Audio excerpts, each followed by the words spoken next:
దాన్ని వరంగల్ జిల్లాలో కాంగ్రెస్ నేతలు మీడియా సమావేశం నిర్వహించారు. ఈ సందర్భంగా మాజీ కార్పొరేటర్ గుండేటి నరేందర్ మాట్లాడుతూ సీఎం రేవంత్ రెడ్డిపై కొండా సుస్మితా పటేల్ చేస్తున్న వ్యాఖ్యలను వెంటనే వెనక్కి తీసుకుని బేషరతుగా క్షమాపణ చెప్పాలని డిమాండ్ చేశారు.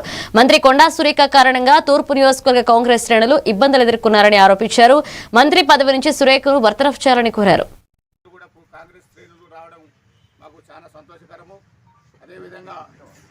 సుస్మితా పటేల్ అనుచితంగా మాట్లాడిన విషయం మనందరికీ తెలుసు.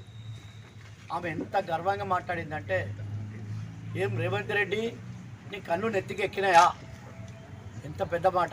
ఒక రాష్ట్ర ముఖ్యమంత్రిని ఆ విధంగా అనొచ్చా? అంటే ఆమె పొగరుబోతనం, ఆమె తెలివి తక్కువ తనం ఒక రాష్ట్ర ముఖ్యమంత్రిని అనాల్సిన మాటేనా అనేది ఆలోచించుకోలేని అనాలోచితంగా మాట్లాడిన సందర్భాన్ని మనం చూసినాం. ఆమె మాట్లాడే సందర్భం లోపల వాళ్ళ కుటుంబాన్ని కానీ ఆయన పరిపాలన కానీ ఆ విధంగా మాట్లాడడం అనేది చాలా ఆశ్చర్యాన్ని కలిగించింది. ఇంకొకటి కనబడతలేదా? ఒక రాష్ట్ర ముఖ్యమంత్రిని ఆ విధంగా అనడం ఎంతవరకు సబబు?